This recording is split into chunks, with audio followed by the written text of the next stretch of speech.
What's going on, guys? This is Rob, and Rogue steals the powers of the Silver Surfer. So, what this does is this initially picks up with Galactus and the Silver Surfer. And we just talked about how Galactus is ravenous, right? Now, it's one of these really interesting examples because this actually takes place in an alternate reality. And the Silver Surfer just says, right, let this little planet live, I beg you. It may be embryonic, but it is vibrant, rich in elements. It could support life. And Galactus asks, right, intelligent life. And the Surfer says, well, maybe, right, organisms on the edge of sentience. And the response of Galactus is pretty cold here, right? Potential life is not life, because the kind of rule laid down by the Surfer is, I will find you worlds, but I will find you worlds that do not have sentient life. But the Surfer makes a compelling case here, right? He says, potential life alters the future. It is destiny. And Galactus just responds, Galactus is destiny. And as my herald, Silver Surfer, you know this. And he just blasts the Surfer to the side and eradicates the entire world. And then Surfer just kind of says, right, do you hear those screams? What if this nascent life had a vital future? You just cut it short. I surf the galactic waves in a maddening quest to appease your hunger, Galactus. I serve you well. My one request is to spare planets with signs of life. Yet you defy me. It is futile. I am done. And Galactus just says, right, your discontent is intolerable. Galactus will choose a new herald, one ripe for galactic adventure. And that's kind of how it works in Marvel. It's a little weird when it comes to Galactus and his heralds. He just picks a being, bestows them with the power cosmic, and then they ultimately rebel, and they just kind of take off and do their own thing. Very rarely does Galactus ever say, well, then I will recall the power cosmic. They just take off, and then Galactus just goes and finds somebody else. There's various answers for this in Marvel Comics, but the answer that I like the most is that these heralds are so far below Galactus in terms of how he sees them that it's not even worth taking the power cosmic back. I mean, it's not like they pose an incredible threat to him or anything like that. But at that point, you switch over to Mississippi and you pick up with Rogue. And it's this interesting moment because Galactus says, for 1 trillion years, for legions of heralds, it is ever the same. Heralds grasp the cosmic role of Galactus only to lose their grip.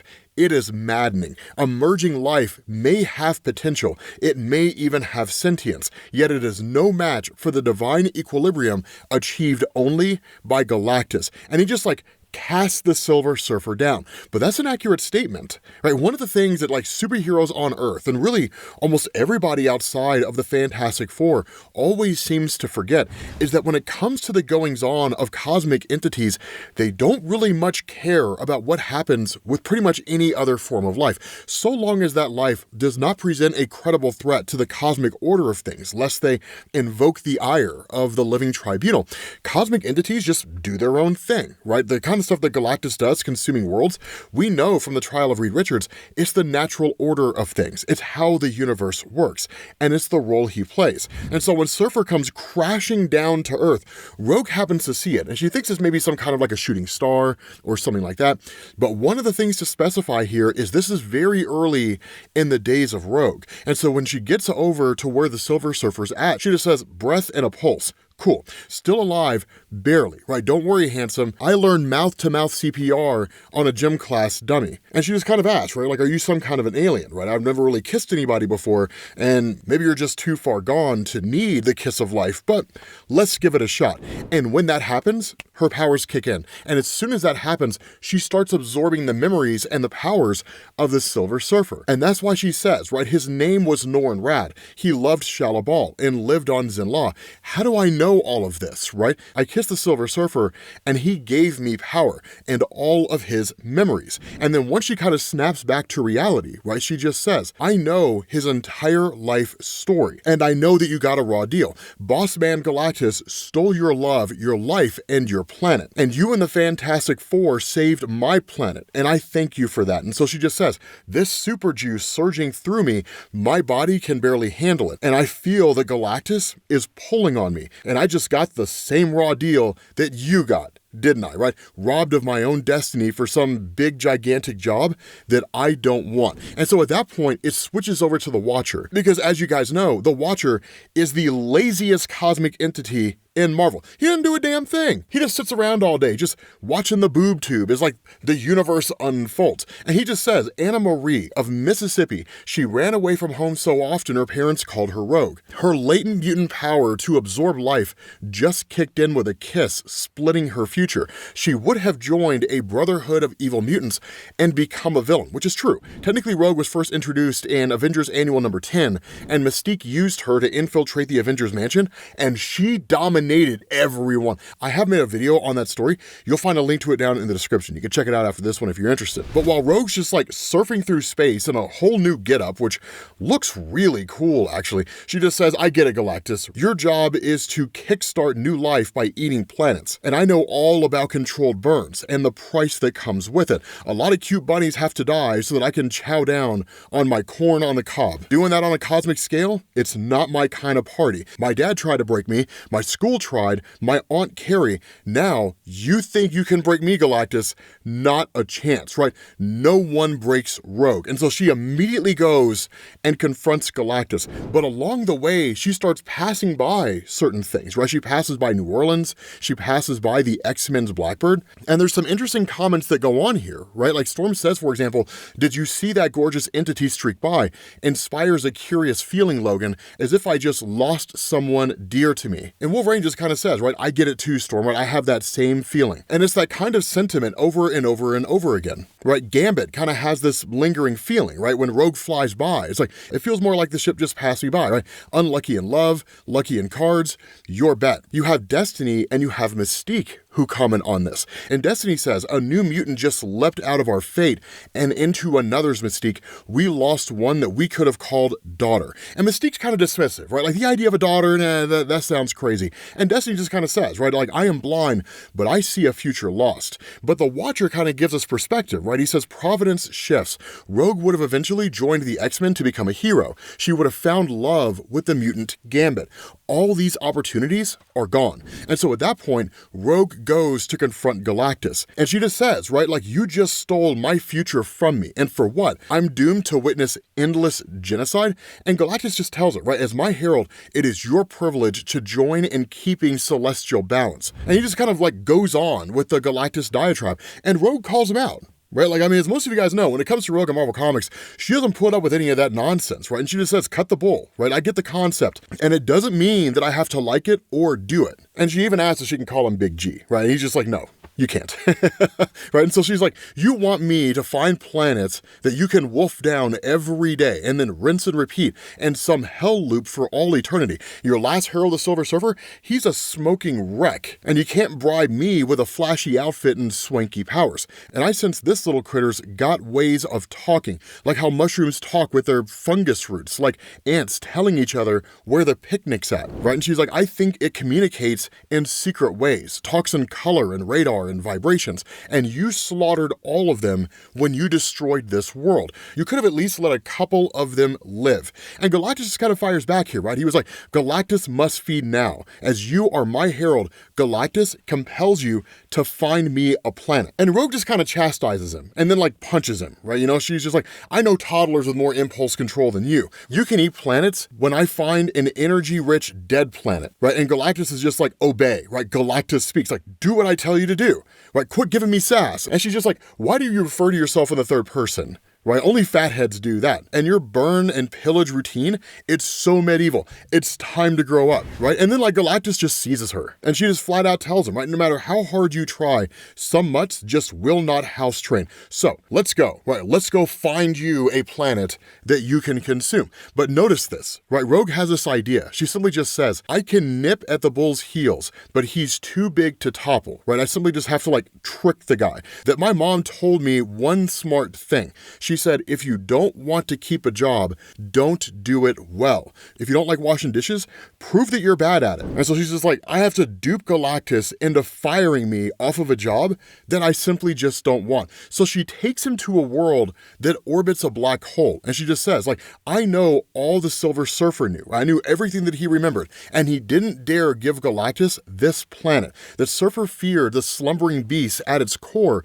would attack. And Surfer was noble to a fault. But me, not so much, right? Surfer was too gallant to serve Galactus a toxic meal, but I'm going to give him one. So like she tries to feed him the world, and like these cosmic dragons just like start attacking Galactus, and it's like, you dare attempt to trick Galactus. Really? Right? He's like, Galactus is all-knowing. Galactus can see into your mind, and Galactus allowed you to reveal your treachery. Galactus has shown you your place, and Galactus enjoys watching an insect buzz until it is time for the swat. Your leash is short, my rogue herald. And he just like punches Rogue and sends her flying, and she just like crash lands into the citadel of the Watcher. And the Watcher, looking on all of this, actually gives her some insight into what she's dealing with, because she has no clue what she stepped into when it came to like Galactus, right? And he just says, welcome, Rogue, right? I see the gravitas of Galactus has eclipsed your mind. I am Uatu the Watcher. I never interfere, but allow me to give you a helpful parable.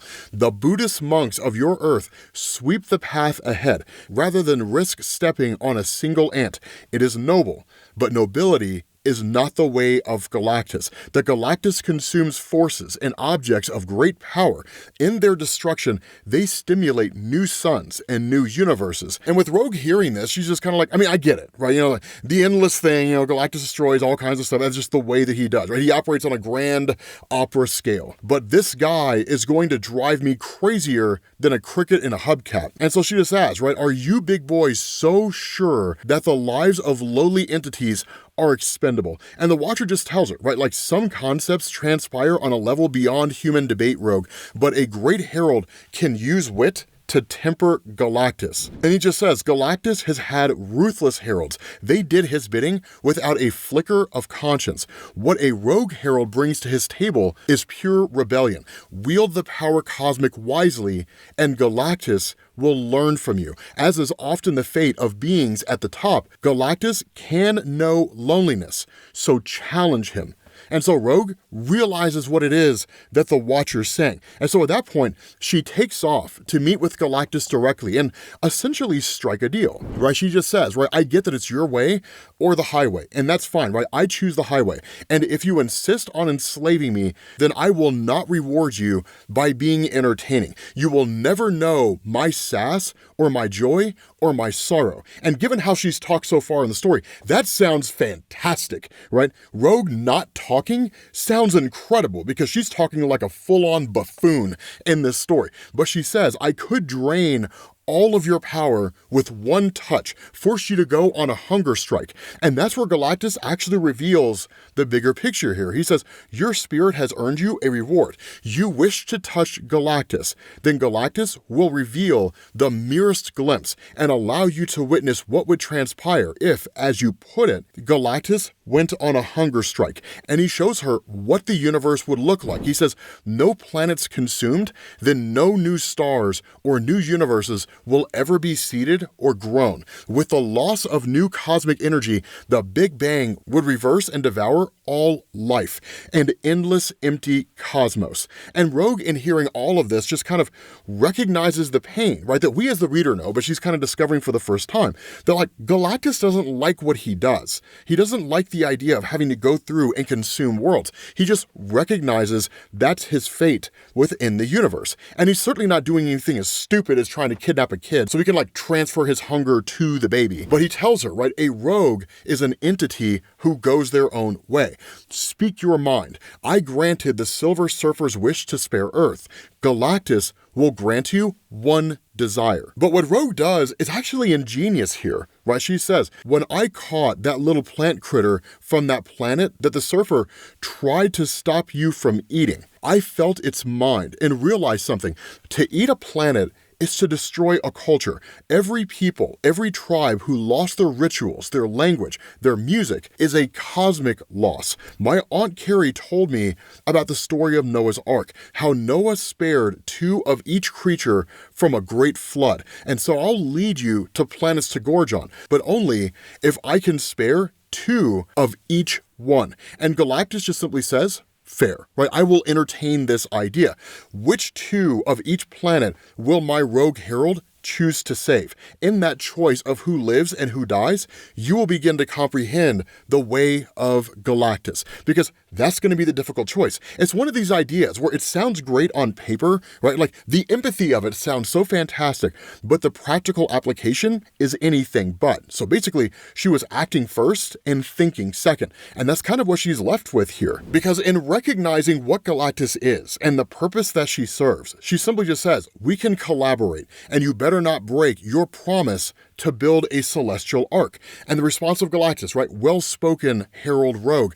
I choose a herald as a seeker for my hunger, and as a failsafe. A check on the omnipotent power of Galactus lies in the skill of my herald. And so Rogue just simply says, right? Like, will I be strong enough for this life? Endlessly eating planets, death by 1,000 cuts. What life, what love, what family have I lost by taking on this gig? So with that being said, guys, we're going to bring this video to an end. The story is complete and utter trash. Like, it is terrible. But I thought it'd be a cool concept to show you guys what it would look like when Rogue became a Herald of Galactus by basically taking the Silver Surfer's power. So we're going to bring this to an end. Hopefully you guys enjoyed this video, and I say hopefully you did. And I will catch you all later.